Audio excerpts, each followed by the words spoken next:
Izzy, would you state your full name for the record, please? Amy Suzanne Hewitt. Okay. Right from the very beginning, this feels routine. But don't be fooled. These opening questions are laying the foundation for everything that follows. In family court, identity and credibility matter immediately. The judge is not just learning who she is, he's starting to evaluate how reliable she might be. First impressions in court, do you think they really matter this much?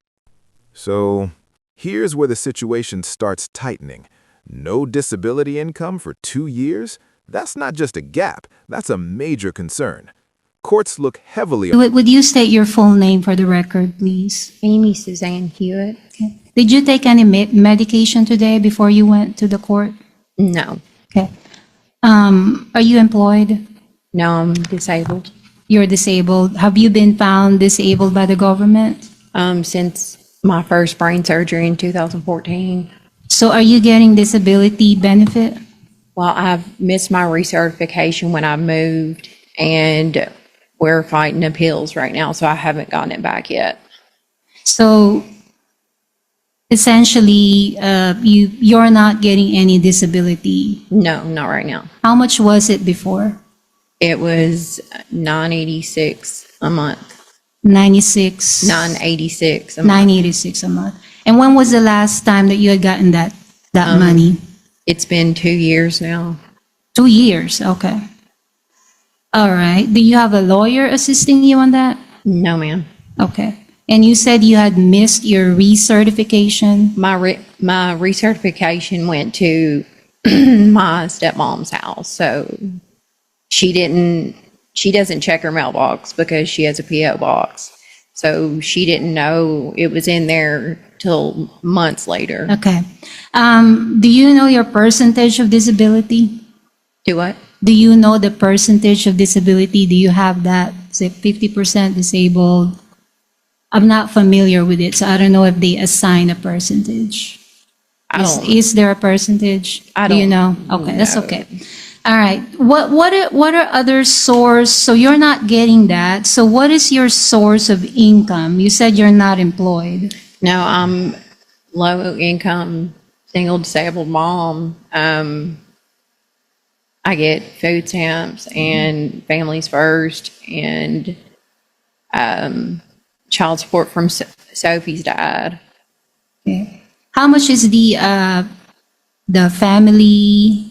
I missed the word next to that. First, yeah. It's $288. Okay. And then how much do you get for Sophie's? And that's a month. Okay. Yeah. How much is Sophie's child support? Hers, I've never modified it. It's $156 a week. Per week. Okay. Do you have any other sources of monies that come to you? No. Okay. Now the focus shifts to employment history, and this is not just small talk. In family court, financial stability plays a massive role in determining custody and responsibility. The court is quietly building a profile: income, work history, support systems, everything that reflects a parent's ability to provide a stable environment. But here's the twist. What happens when someone can't work due to disability? Should the system treat that as a limitation or show flexibility? This is where law meets real life, and things start to get complicated. And what was your previous employment? I was a loan processor for a mortgage company. Okay. And then also I was a retail manager at the Children's Place at Bellevue Mall before the Yeah, mall in closed. Bellevue. Okay. And then when were you, I'm sorry, I forgot to ask, when were you first declared to be disabled? It was, well, May 30th of 2014. Okay. And then you lost it 2 years ago. Yes, ma'am. Gotcha. Okay. Are you getting any more disability payments as to Sophie No. for autism or things of No. that nature? What about Ashton? No. Okay. All right. And so you are taking Adderall, is that right? I'm prescribed and You're have been- prescribed? Yes. Okay. What type of Adderall? Is it the long acting or It's- fast acting? It's one long acting, one short acting. And for what? What was your For diagnosis? attention deficit disorder. Okay. Isn't it true that And just like that, the tension spikes. This is no longer about finances. This is about credibility and potential misconduct. Allegations involving medication, especially something like Adderall, are taken extremely seriously in court. Why? Because they can impact both parental fitness and child safety. Now watch closely. This is a credibility battle. One claim, one denial, and everything hangs in the balance. So here's the question. In situations like this, who does the court believe, and what kind of evidence actually matters? you're giving some of yours to Sophie? No, ma'am. Okay. No. Are you taking some of Sophie's Adderall? No, I haven't even gotten hers filled. And I made her an appointment to get hers filled right before school started. Okay. So when you get that filled, are you going to take hers? No, and never Okay. have. Never So was will. she lying to the police when she reported that to Yes, them? and she's admitted it. She admitted it when? She's admitted it and apologized and cried. She's not been Okay. right since Ashton's been gone. She admitted it to who? She admitted it to me, my sister. Okay. Is there this is ongoing investigation? There's nothing with Ashton, but with Sophie, I'm working with them, and took her and we did a hair follicle test, Okay. and they followed up. They came back by, welcomed him in, they okayed everything, and Ashton was supposed to come back home that day from my dad's, and Sophie was supposed to it was up to me to let her cool off, and I was like, that's fine. There is an open DCS case right now, correct? With Sophie, With Sophie, yes. and you're working the services, is that right? And I'm working in counseling, everything. Okay. So you needed counseling too, is that right? No, Because you testified? I'm testifying that they asked if I would do family counseling, if I would agree, and I said, yes, I'd do anything. Okay, so they asked you and they did not tell you to do it? They didn't tell me to do it. Okay. All right.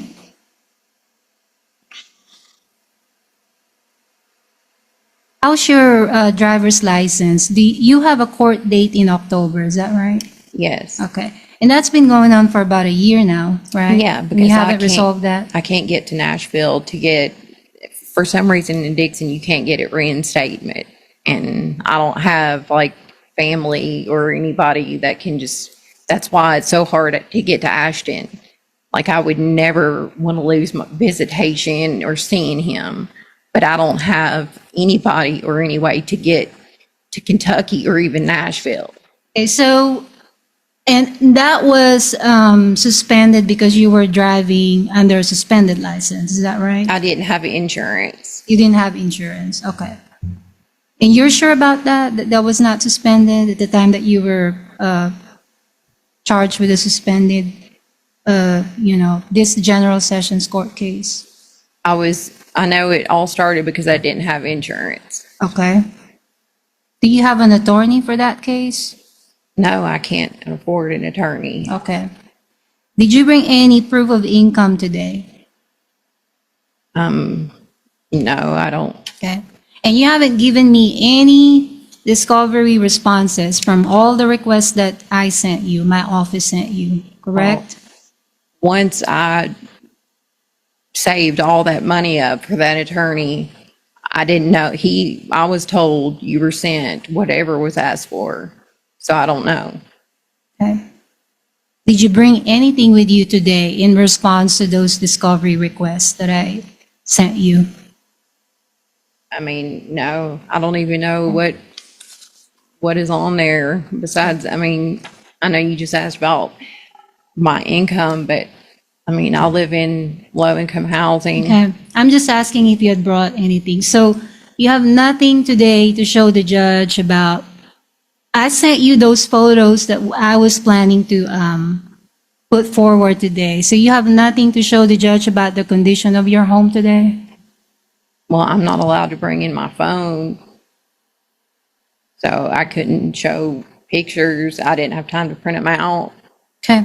That's all the questions I have, Judge. All right. Do you have any other witnesses? No, Judge, it's our proof. Ms. Hewitt, This is a critical turning point. The floor is now completely open for her to tell her side of the story.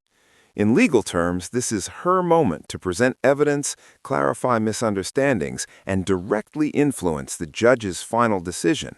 But here's the pressure. What you say here really matters. One strong, clear statement can help your case, but confusion or hesitation can do the opposite. So think about this. If you were in her position, with everything on the line, would you know exactly what to say? Mr. Fenton has rested his proof, so this is your opportunity to present whatever testimony you want to tell me about this situation. What today is about is for me to adopt a permanent parenting plan. That means ending this case and allowing, although it's always open for reopening, it's always available for reopening if a change of circumstances occur, but the order I put down today will terminate this pending litigation. So this is your opportunity to tell me what you want to see happen regarding your son, and that's the only thing that I'm considering is a permanent plan for how you visit with your son, or who's going to be the primary residential parent, and so forth. So if there's anything you want to talk to me about or tell me about, I'm going to take a recess. It's time for our mid-morning recess, and then I'll give you a chance when we come back to present whatever proof you want, okay? Yes, sir. You want to testify anything else? Come on back up to the stand, please. Do you, I mean, you're not required to. If you wish to testify, I'll give you that chance. Not sure what to do. I wish that this is in juvenile court where I think it should be, and I have evidence that would be admissible there that. Well, I'm not dealing with Sophie in that I'm situation. talking about with Ashton. Pardon? I'm talking about with Ashton. Okay. Well, if you want to testify, then you have to come back to the witness stand. If you don't want to testify about anything else, that's your option. And then I'll make my ruling based on the record in this case and what's been presented. You understand that?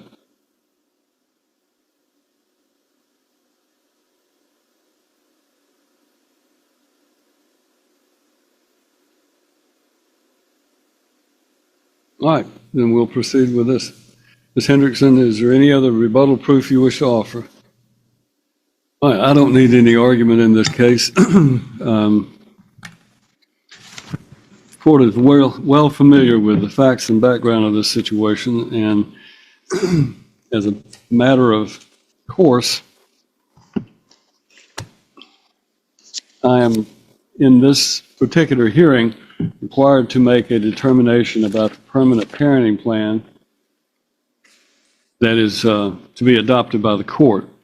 And in doing so, Now we enter the most important phase, the judge's analysis.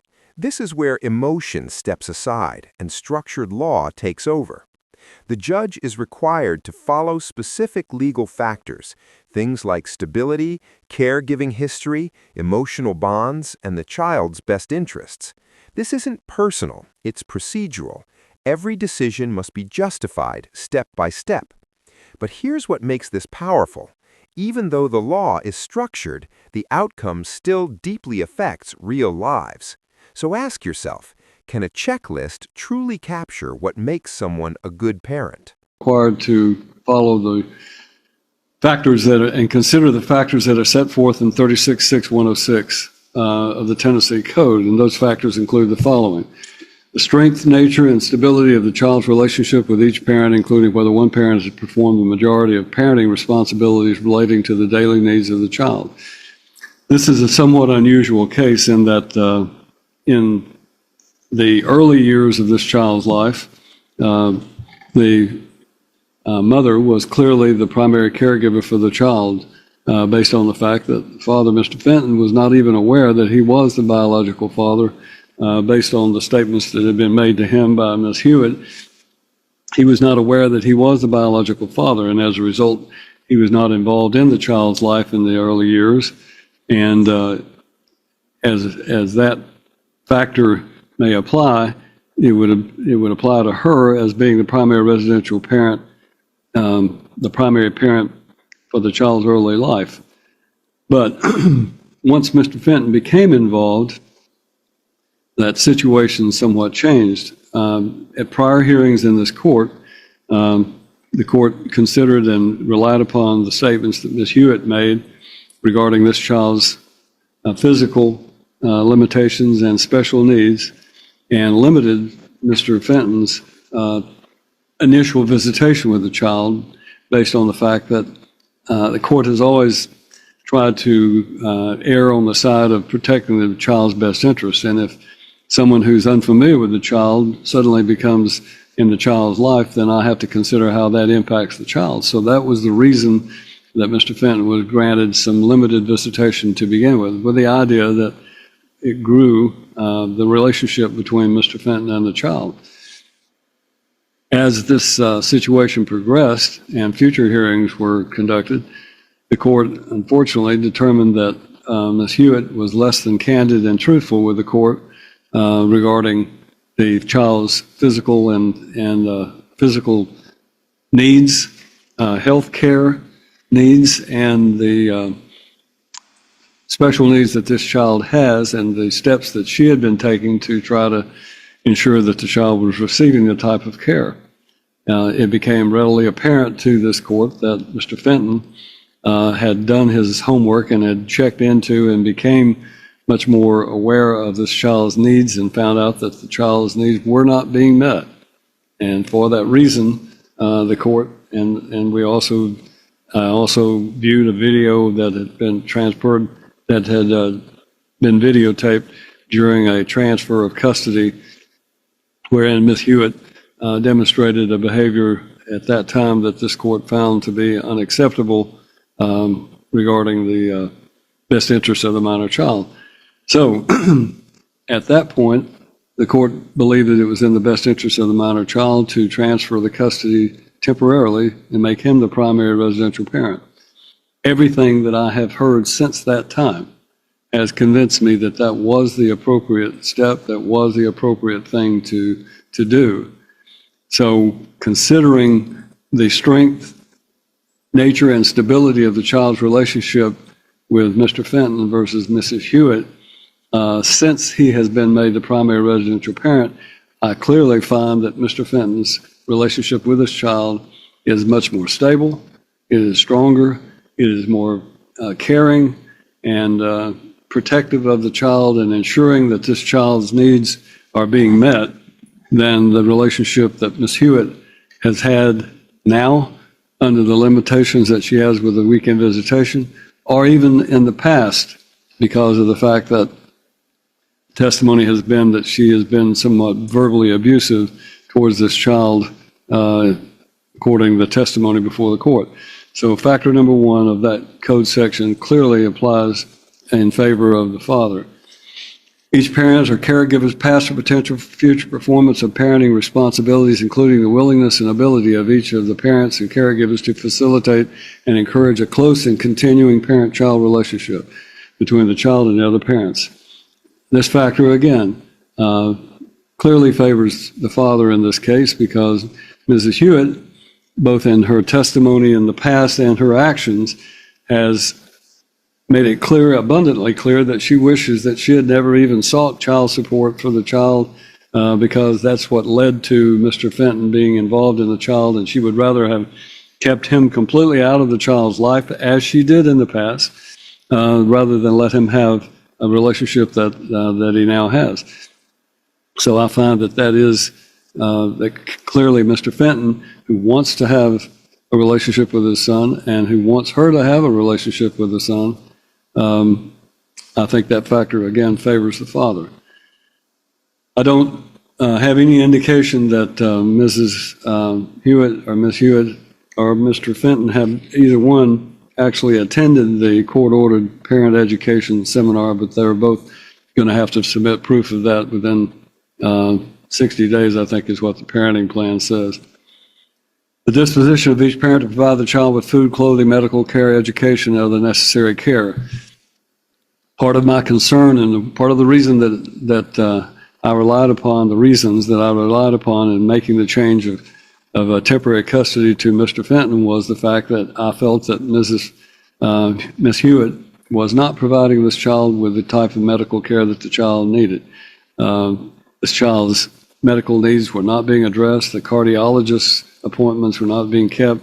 Mr. Fenton has stepped in and he has, in a very short order, gotten this child back on track with all of the care with an ophthalmologist as far as the child's eyesight, and has improved the eyesight greatly of this child according to testimony. He's improved the speech of this child. The child is now speaking some words, even though he had been borderline nonverbal. He is now on track with his cardiologist. He clearly has a significant heart issue that must be addressed and must be watched and monitored.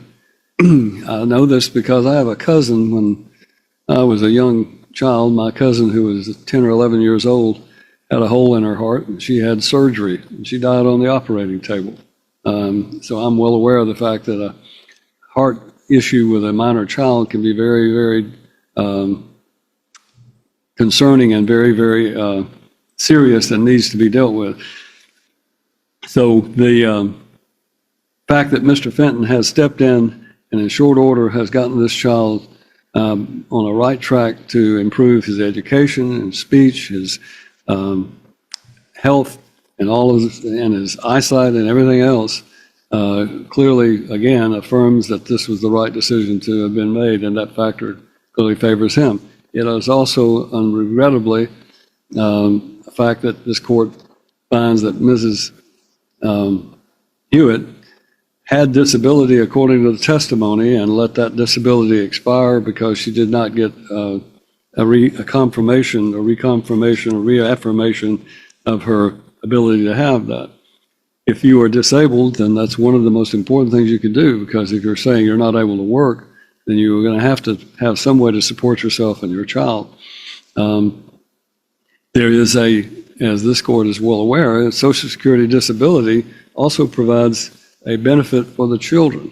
And if, in fact, this order will contain a provision that if, in fact, Ms. Hewitt is again placed back on the disability status with the Social Security Administration, that portion that would be payable for this child will be paid to Mr.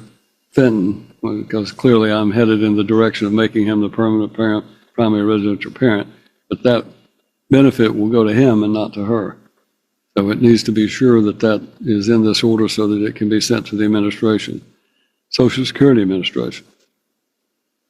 The court is also aware on this factor of the photographs in the testimony of the police officer regarding the conditions that were existing at the time in Miss Hewitt's apartment or house that she was living in.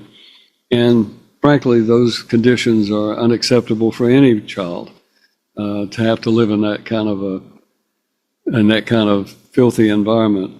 And the chemicals that were there on the floor in those photographs within easy reach of this young child who has disabilities is, again, unacceptable. And we're just lucky that it hasn't had a tragedy taken place. Number 5 of these factors is the degree to which each parent has been a primary caregiver. I've addressed that. And currently, Mr. Fenton is clearly the primary parent providing the care for the child, and he's taken the greater responsibility for performing all parental responsibilities. Number 6, the love, affection, and emotional ties existing between each parent and the child. Mr. Fenton didn't have a chance to bond with his child until he began his visitation. But the photographs that have been demonstrated here today of his interaction with his son, the statements that have been, the testimony that's been offered regarding his relationship with his son, clearly established that there was a strong bond between him and the child. And Mr. Fenton has, as a mature father, I don't even know how old he is, but clearly he's not a young man by some standards. He is young by my standards, but he has taken it upon himself to parent this child, and I think there's a strong bond between them. I don't doubt that Ms. Hewitt has love and affection for her son, but the testimony has been of the verbal abuse that she heaps on this child for something that he does or does not do, the neglect that it appears to me that this child has been subjected to, make it obviously clear that this is a factor that would benefit, that would favor Mr. Fenton. Being a parent is more than having biology. It's more than being able to have a child. You can birth a child, you can be a father to a child, but that's not being a parent. Being a parent is addressing the child's needs and putting that child's needs ahead of your own needs. And I think Mr. Fenton has shown an admirable willingness to upend his life at this stage in his life to become a parent of a young child with needs. And Mrs. Hewitt, in my opinion, has failed to show that she is willing to put this child's needs first in her life. And as a result, I find that factor to favor the father. The emotional needs and developmental level of the child, I've touched on it, but I'll touch on it again. This clearly is a factor that favors Mr. Fenton because there are developmental level needs of this child that Mr. Fenton is addressing that have not been addressed. 17 unexcused absences from a year of school for a child that has special needs is unacceptable. Mr. Fenton has been able to enroll the child in school and make sure that the child is there every day. There are no unexcused absences according to proof, so therefore it clearly shows that he is addressing the developmental needs of this child. All of the other steps I've referred to, the medical care, the eyesight, working with the school regarding the child's speech, all of those things have been things that have occurred since Mr. Fenton became the primary residential parent, and they will continue to benefit this child in this court's opinion. And they were not being met in this court's opinion while the child primarily resided with Ms. Hewitt. The moral, physical, mental, and emotional fitness of each parent as it relates to their ability to parent the child. The court has watched and has observed these two parties, and there is a marked difference between them. When this case first came before the court, my opinion of Ms. Hewitt was that she was forthright, she was forceful in her testimony, and I thought at that point it was credible, and that just goes to show you sometimes the court even is mistaken about these things. I have learned that her testimony previously has been filled with inaccuracies. That to charitably call them an inaccuracy would be one thing. The other thing would say that she committed perjury when she testified in this court.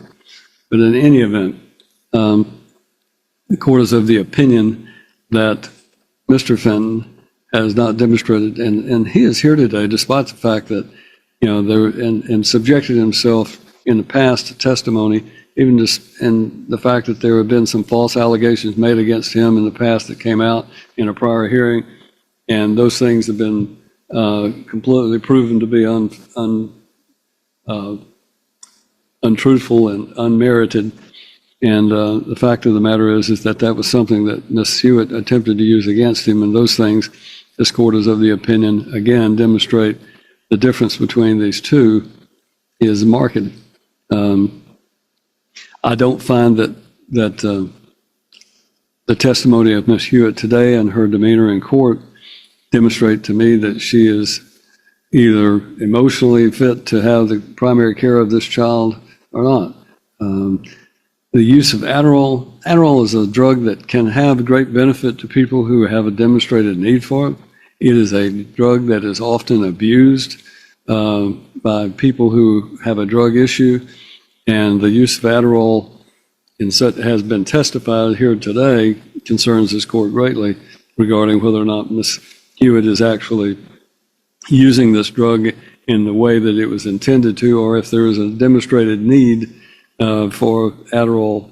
Too many people use Adderall just as a substitute for other types of drugs, and it is this court's opinion that that is a factor that must weigh on the physical and mental and emotional fitness of Ms. Hewitt. Child's interactions and relationships with other siblings.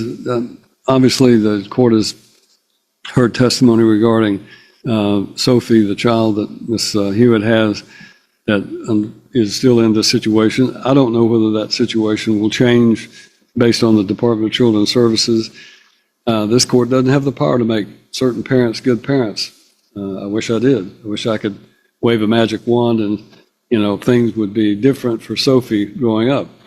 But the fact of the matter is that Ms. Hewitt is the biological mother of Sophie, and she, at this point, has care and custody, and Sophie, unless the Department of Children's Services steps in, will have to live in that conditions that I see in those photographs. And that's really regrettable for this child.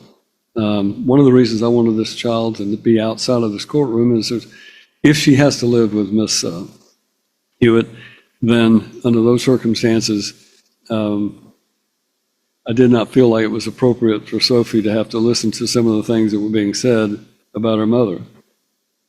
She may find it out later, and that's up to them as to whether that happens.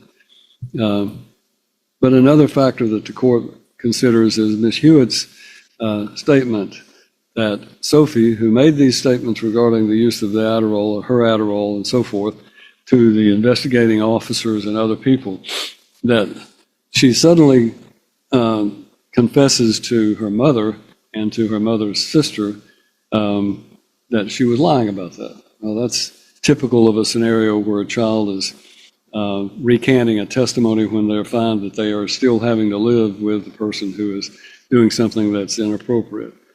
The importance of continuity in the child's life, this court finds that favors the father, that clearly the stability that Mr. Fenton has offered this child is in this child's best interest. The evidence of a physical or emotional abuse to the child, the court is of the opinion that, as I've stated, the testimony regarding the verbal abuse towards this child is a factor that goes against the mother and favors the father.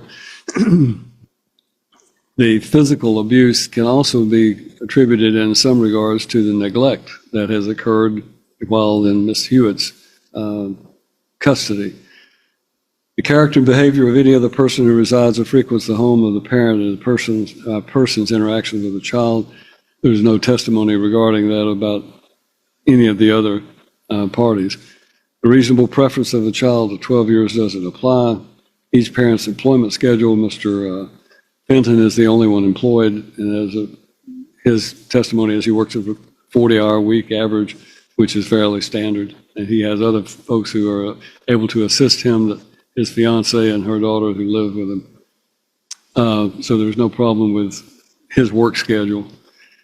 Any other factors deemed relevant by the court, and this court is of the opinion that too often we see people who portray themselves as a victim in a particular situation. And I don't mean to be unduly harsh to Ms. Hewitt, but it is this court's opinion, having observed her demeanor and behavior and testimony in prior hearings, that she has very much been willing to portray herself as the victim in the situation. And I think she still continues to portray herself in the role of a victim. As a result of that, I don't find that she is the victim of anything other than her own malfeasance, her own bad parenting towards this child and towards Sophie, and that as a result of that, this court does not consider her to be a victim in any way, shape, form, or fashion, but I do believe that she is willing to portray herself in that way as an effort to try to convince the court that she has been victimized by this procedure. So, based upon all of those factors, this court finds that a clear and convincing, even though that's not the standard, the clear and convincing. And here it is, the final decision. After everything we've heard, everything analyzed, the court makes its ruling. This is the moment that changes everything, not just legally, but emotionally, permanently.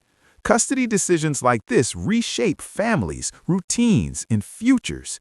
The judge emphasizes stability, care, and consistency, but the cost of that decision is something only the people involved truly feel. And now, the biggest question of all. Do you think justice was served here? Or is this one of those cases where the truth is more complicated than the ruling?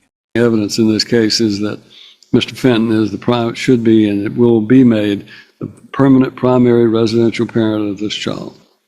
And as far as this court is concerned, I have considered the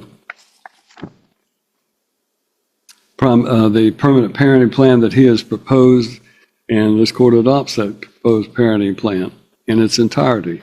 Part of the reason for that is because when I granted Ms.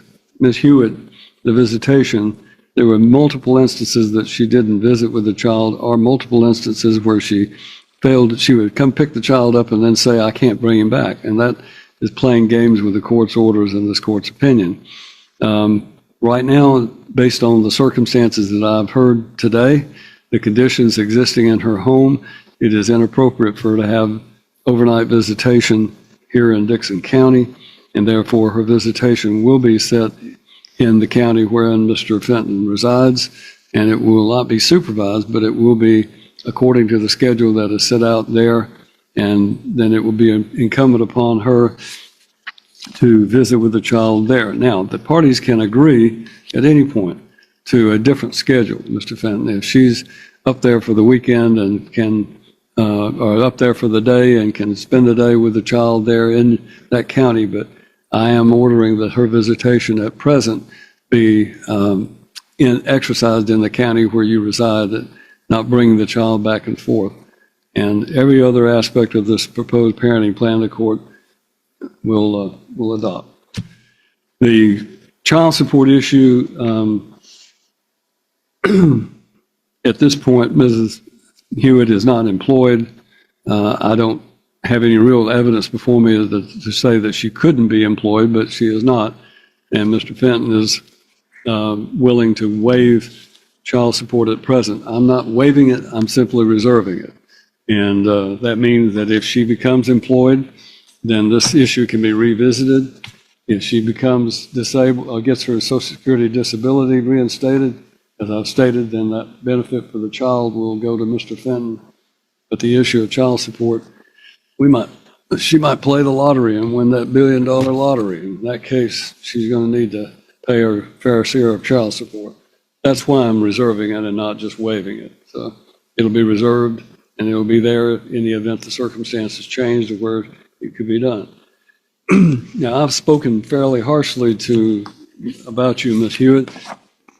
I would like nothing more than for you to get your life straightened out, get back on a kind of a relationship that you could have with your child. But right now, I don't find that you are the proper parent to have the custody of this child, and that there are issues in your life that you need to address. Get those issues resolved, get your life straightened out. You will have the right to come back to court and petition the court for a modification of your visitation, but it will require a material change of circumstances. And so you're going to have to prove when you come back to court that things are better for you and that you can actually exercise visitation that will be in the best interest of this child. That is the judgment of the court. Miss, you may.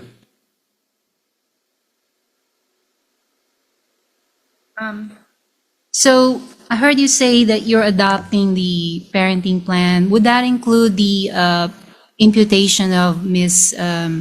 Hewitt's income there per the regulation, or although it will be zero at the end of the day because of the deviation that I included there. You need to show that there's a deviation because she is Yeah. unemployed. So And- Judge, I'm just concerned about if we use the word reserved, it's not in conjunction with, we deviated, but then we also say the child support is reserved.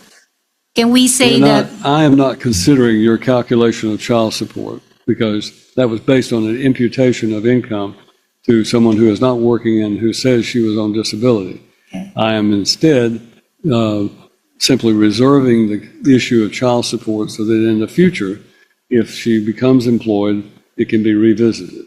Okay.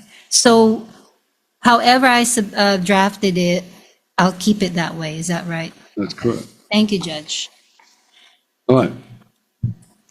Then that concludes this hearing, and this concludes this matter will no longer be pending before the court with the entry of this order. Therefore, we are adjourned.